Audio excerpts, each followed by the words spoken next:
തിരുപ്പതി യാത്രകൾ ചെയ്യാറുണ്ടെങ്കിലും വ്ളോഗായിട്ട് ഇതുവരെ നമ്മൾ ചെയ്തിട്ടില്ല. ആദ്യമായിട്ട് വ്ളോഗായിട്ട് തുടങ്ങുക. അപ്പം എല്ലാവരും സപ്പോർട്ട് ചെയ്യണം.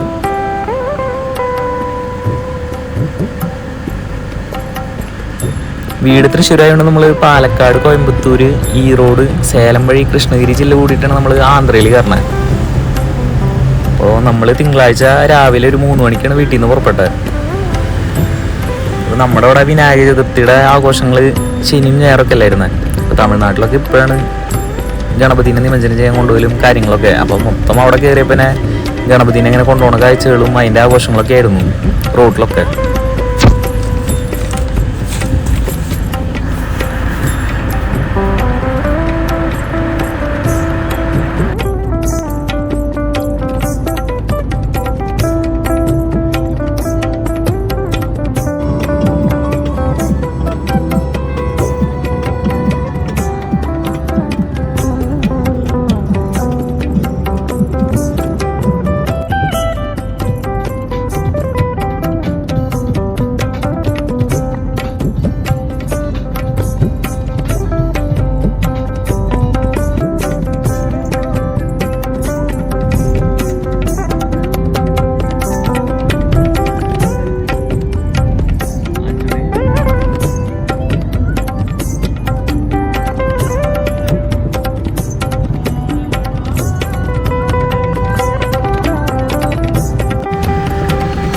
ആന്ധ്രാപ്രദേശിലെ തിരുപ്പതി ജില്ലയിലാണ് തിരുമല തിരുപ്പതി ശ്രീ വെങ്കടേശ്വര ക്ഷേത്രം സ്ഥിതി ചെയ്യുന്നത്.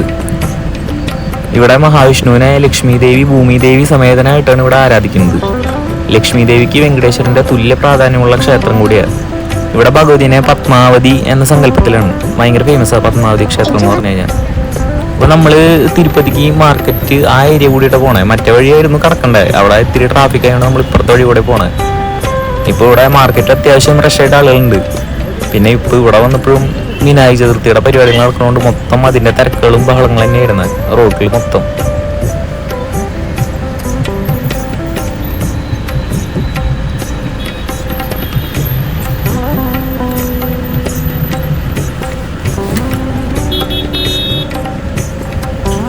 നമ്മളിപ്പോൾ 2 വണ്ടിയിലാണ് നമ്മൾ വന്നത്. നമ്മൾ മൊത്തം ഒരു 11 ആളുണ്ടായിരുന്നു.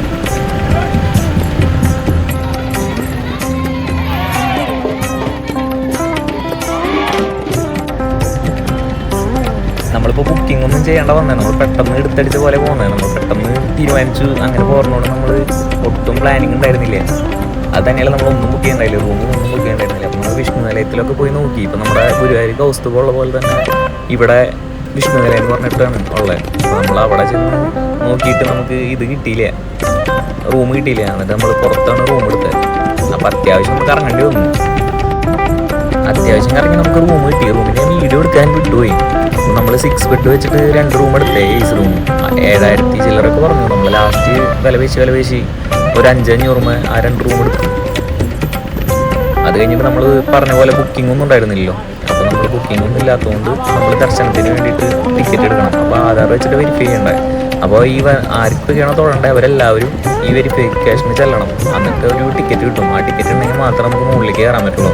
അതിൽ ടൈമും നമ്മൾ ഏത് ഗേറ്റിലൂടെ കയറണ്ടേ ആ ഗേറ്റിൻ്റെ ഡീറ്റെയിൽസ് ഒക്കെ ഉണ്ടാവും. വിഷ്ണു നിലയത്തിൻ്റെ ഫ്രണ്ടിലാണ് ഈ ടിക്കറ്റ് കൊടുക്കണേ. അപ്പോൾ ഒരു 12 മണിയാകുമ്പോൾ വന്ന് നിൽക്കണം. 2 മണിയൊക്കെ ആകുമ്പോഴേക്കും കൗണ്ടർ ഓപ്പൺ ആയിട്ട് ടിക്കറ്റ് കൊടുക്കണം. നമ്മൾ കുട്ടികളൊക്കെ ഉണ്ടായിരുന്നു, എന്നാലും കുഴപ്പമില്ല. നമ്മൾ ഇതൊരു വെൽ ഓർഗനൈസ്ഡ് ആണ്. ഇപ്പോൾ അവരെന്ത് ചെയ്യുന്നുണ്ടെങ്കിലും ഓർഗനൈസ് ചെയ്തിട്ട് ചെയ്യണം. അപ്പോൾ അത് കാരണം നമുക്ക് വന്നിട്ട് അങ്ങോട്ട് അതായത് കാത്തു നിൽക്കേണ്ട അവസ്ഥയൊന്നും ഉണ്ടായില്ല. ഇങ്ങനെ റണ്ണിങ് ആയിട്ട് തന്നെ ഇങ്ങനെ പോയിക്കൊണ്ടിരുന്നു.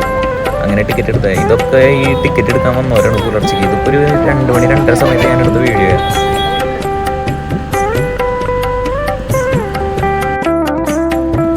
നമുക്ക് ടിക്കറ്റിൽ ഉച്ചയ്ക്ക് 2 മണിക്കായിരുന്നു ദർശനം. അപ്പോൾ നമ്മൾ റൂമിൽ നിന്ന് ഒരു 1 മണിയായപ്പോൾ റൂമിൽ നിന്ന് ഇറങ്ങിയിട്ട് ഇപ്പോൾ നമ്മൾ തിരുമലയ്ക്ക് പോയിക്കൊണ്ടിരിക്കുകയാണ്. തിരുപ്പതി തിരുമല എന്ന് പറയുന്നത് ശരിക്കും 2ആണ്. അതായത് പമ്പ ശബരിമല എന്ന് നമ്മൾ പറയില്ലേ, അതേപോലെ തന്നെ അടിയിലുള്ള സ്ഥലമാണ് തിരുപ്പതി. അപ്പോൾ നമ്മൾ മുകളിലേക്ക് കയറി ചെല്ലും. അതായത് ഒരു ഹിൽ ടോപ്പ് ഏരിയയിൽ ഇപ്പോൾ ശബരിമല സ്ഥിതി ചെയ്യണ പോലെ ആ സ്ഥലമാണ് തിരുമല. അവിടെയാണ് ക്ഷേത്രം സ്ഥിതി ചെയ്യുന്നത്. ഇതാണ് തിരുമലയിലേക്കുള്ള എൻട്രി. ഈ കാണുന്നതാണ് അവിടുത്തെ ടോൾ ബൂത്ത്. ഇവിടെ വെച്ചാണ് നമ്മുടെ സ്ക്രീനിങ് നടക്കുക. അപ്പോൾ അപ്പോൾ നമ്മൾ കാറിൽ ഡ്രൈവർക്ക് മാത്രം ഇരിക്കാൻ അവർ പെർമിഷൻ തരുള്ളൂ ഈ ചെക്കിങ് കഴിയണവരെ. അപ്പോൾ പാസഞ്ചേഴ്സൊക്കെ പുറത്തിറങ്ങിയിട്ട് അവിടെ സ്ക്രീനിങ് ഉണ്ടാവും. സ്ക്രീനിങ് നടന്നു പോയിട്ട് സ്ക്രീനിങ് കഴിഞ്ഞ് നമ്മുടെ വണ്ടി അവർ ചെക്ക് ചെയ്യും. അവർ ചെക്ക് ചെയ്ത് ടോൾ ബൂത്തിൻ്റെ അപ്പുറത്ത് കടന്ന പാസഞ്ചേഴ്സിന് കയറിയിട്ട് മുകളിലേക്ക് തിരുമലയിലേക്ക് പോകാൻ പറ്റും. ഇതിൽ നമ്മളിപ്പോൾ പ്രൈവറ്റ് കാറിൽ, അതായത് നമ്മുടെ കാറിൽ അല്ലെങ്കിൽ ടാക്സി കാറിൽ വന്നു കഴിഞ്ഞാൽ കുഴപ്പമില്ല, അത് അവർ മുകളിലേക്ക് അലോ ചെയ്യും. ഇപ്പോൾ ബസ്സൊന്നും മുകളിലേക്ക് അലോ ചെയ്യില്ല. അങ്ങനെ മുകളിലേക്ക് അലോ ചെയ്യാണ്ടിരുന്ന് കഴിഞ്ഞ് കഴിഞ്ഞാൽ തന്നെ ഇവരുടെ ബസ്സുകൾ മിനിറ്റിന് സർവീസ് ഉണ്ട് മുകളിലേക്ക്. അത് തന്നെ അവരുടെ മറ്റേ ബഗ്ഗീസും മുകളിലേക്ക് സർവീസ് ഉണ്ട്. അപ്പോൾ നമുക്കത് യൂസ് ചെയ്യാൻ പറ്റും. അപ്പോൾ അത്യാവശ്യം സ്ട്രിക്റ്റ് ആയിട്ടുള്ള ചെക്കിങ് തന്നെ ഇവിടെ ഉള്ളത്. പരമാവധി മറ്റേ പ്ലാസ്റ്റിക് കുപ്പികൾ അങ്ങനത്തെ ഒന്നും എടുക്കാണ്ടിരിക്കുക. അതൊന്നും മുകളിലേക്ക് അലോ ചെയ്യില്ല. സ്പ്രേ കുപ്പി അലോ ചെയ്യില്ല, സിഗരറ്റ് ലാമ്പ് അലോ ചെയ്യില്ല, പിന്നെ മദ്യം, സിഗരറ്റ് അങ്ങനത്തെ സാധനങ്ങളൊന്നും അലോ ചെയ്യില്ല മുകളിലേക്ക്. പരമാവധി ഒന്നും എടുക്കാണ്ടിരിക്കുക. ബാഗൊക്കെ റൂമിൽ വെക്കുന്നതാണ് നല്ലത്. റൂമിൽ വെച്ച് കഴിഞ്ഞാൽ നമുക്ക് അത്രയും സമയം നമ്മുടെ ലാഭിക്കാൻ പറ്റും. തിരുപ്പതിയിൽ റൂം എടുത്തിട്ട് അവിടെ വയ്ക്കുക. ഇപ്പോൾ മുകളിൽ തിരുമലയിലും കോട്ടേജിലും കാര്യങ്ങളും നമുക്ക് താമസിക്കാൻ ലഭ്യമാണ്. എന്നാലും തിരുപ്പതിയിൽ സ്റ്റേ ചെയ്യുന്നതാണ് കുറച്ചും കൂടി നല്ലതായിട്ട് എനിക്ക് തോന്നിയത് കേട്ടോ. നമുക്ക് ആ ടിക്കറ്റ് കിട്ടുന്നതിൽ ഒരു ടൈം എഴുതിയിട്ടുണ്ടാവും. ആ ടൈമിന് മുമ്പായിട്ട് നമ്മളവിടെ എത്താൻ പാടില്ല.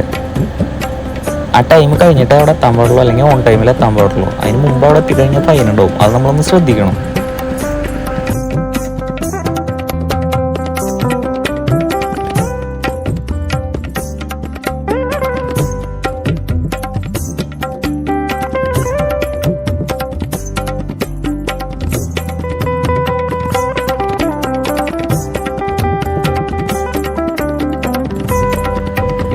ചെയ്യേണ്ടി വന്നുകൊണ്ട് നമുക്ക് സർവ്വദർശനമല്ല കിട്ടിയിട്ടുണ്ടായിരുന്നത്. അപ്പോൾ നമുക്ക് ഇവിടെ പാർക്ക് ചെയ്താൽ മതി. അതായത് നമ്മുടെ ഗേറ്റ് ഉണ്ടാവും ആ ടിക്കറ്റിൽ. ആ ഗേറ്റ് നോക്കിയിട്ട് ആ ഗേറ്റിൻ്റെ അടുത്ത് എവിടെയാണോ അവിടെ പാർക്ക് ചെയ്യുക. അപ്പോൾ നമ്മളിപ്പോൾ ഓൺലൈനിൽ ബുക്ക് ചെയ്തിട്ട് വരാമെന്ന് വെച്ച് കഴിഞ്ഞാൽ സ്പെഷ്യൽ ദർശനമാണ് 300 രൂപയുടെ. അതാണെന്ന് വെച്ച് കഴിഞ്ഞാൽ മ്യൂസിയത്തിൻ്റെ അവിടെ വണ്ടി പാർക്ക് ചെയ്യുന്നതായിരിക്കും നല്ലത്. അപ്പോൾ തിരിച്ചു വരുമ്പോൾ ഇപ്പോൾ ലഡ്ഡു മേടിക്കാനും അവിടെ അവൈലബിൾ ആണ്. അപ്പോൾ അവിടെ നിന്ന് മേടിക്കാൻ നമുക്ക് എളുപ്പമാണ്. ഈ വഴിയാണ് നമ്മളിങ്ങനെ ഉള്ളിലേക്ക് തിരുമലയിലേക്ക് പോയിക്കൊണ്ടിരിക്കുന്നത്. അപ്പോൾ ഉള്ളിൽ ക്യാമറ അലൗഡ് അല്ലാത്തതുകൊണ്ട് നമ്മൾ ഇവിടം വരെ എടുത്തിട്ടുള്ളൂ.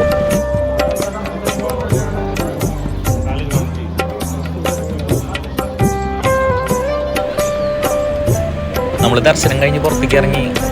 തിരക്കൊന്നും ഉണ്ടായിരുന്നില്ല. അത്യാവശ്യം നല്ല രീതിയിൽ നമുക്ക് തൊഴാനൊക്കെ പറ്റി.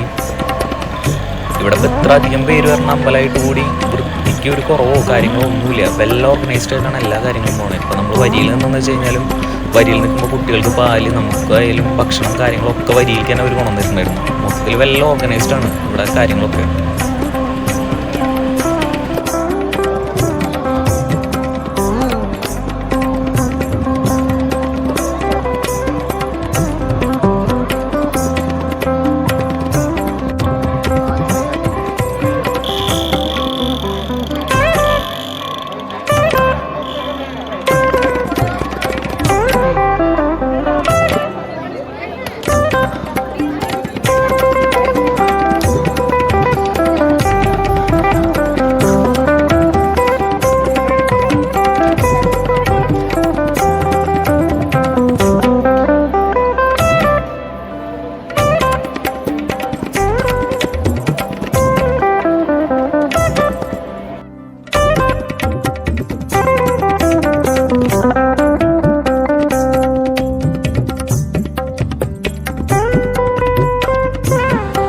തിരുമലയിൽ നിന്ന് തിരുപ്പതിയിലേക്കുള്ള വഴിയത്. നമ്മൾ തിരുപ്പതിയിൽ നിന്ന് തിരുമലയിലേക്ക് കയറുമ്പോൾ ഇത്ര വളവുകൾ ഉണ്ടായില്ലേ, 1 വേ അല്ലായിരുന്നു. അപ്പോൾ തിരിച്ചിറങ്ങുന്ന വഴിയിൽ അത്യാവശ്യം നല്ല രീതിയിൽ ഹെയർ പിൻ ബെൻഡൊക്കെ ഉണ്ട്. അപ്പോൾ ഒന്ന് ശ്രദ്ധിച്ചിട്ട് വണ്ടി ഓടിക്കണം. സ്പീഡ് ലിമിറ്റും ക്യാമറ ഉണ്ട്.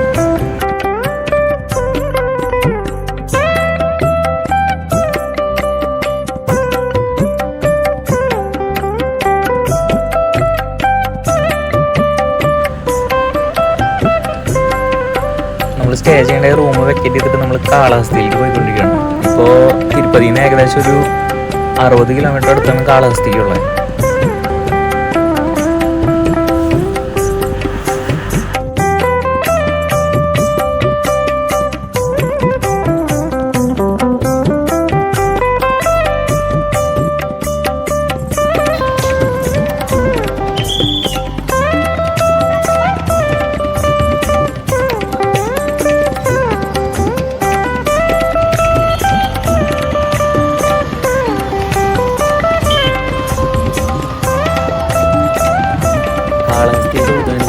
അടുത്തായി നമ്മൾ പോകുന്നത് മുരുകൻ്റെ 6 പടൈ വീടുകളിൽ ഒന്നായ തിരുത്തണി മുരുകൻ കോവിലിലേക്കാണ്. ഇത് ആന്ധ്രാപ്രദേശിൽ നിന്നും തമിഴ്നാട്ടിലേക്ക് പോണ വഴി ബോർഡർ കഴിഞ്ഞതിന് ശേഷമാണ് ഈ അമ്പലം സ്ഥിതി ചെയ്യുന്നത്.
നമ്മൾ ആദ്യമായിട്ട് ചെയ്യണ വ്ളോഗായതുകൊണ്ട് അതിൻ്റേതായിട്ടുള്ള കുറവുകൾ വന്നിട്ടുണ്ട്. അപ്പോൾ എല്ലാവരും അതൊന്ന് ക്ഷമിക്കണം.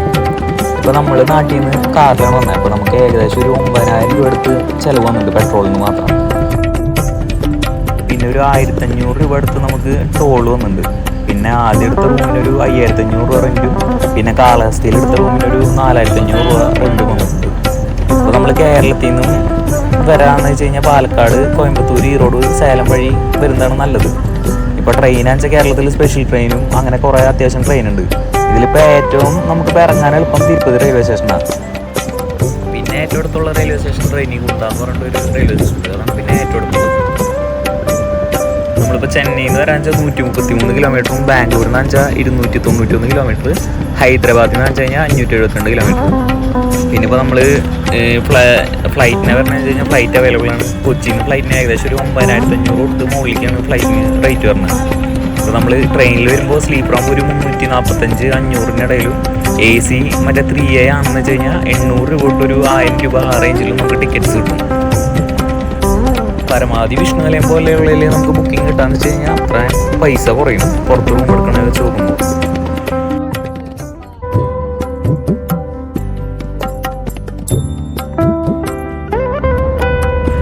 അപ്പോൾ ഇത്രയുള്ള നമ്മുടെ ഈ ചെറിയ വ്ളോഗ് എല്ലാവർക്കും ഇഷ്ടപ്പെട്ടു എന്ന് കരുതുന്നു. ആദ്യത്തെ വ്ളോഗ് ആയതുകൊണ്ട് അതിൻ്റേതായിട്ടുള്ള കുറവുകളുണ്ട്. എല്ലാവരും അത് ക്ഷമിക്കുക. എല്ലാവരും സബ്സ്ക്രൈബ് ചെയ്യുക, സപ്പോർട്ട് ചെയ്യുക. Thank you.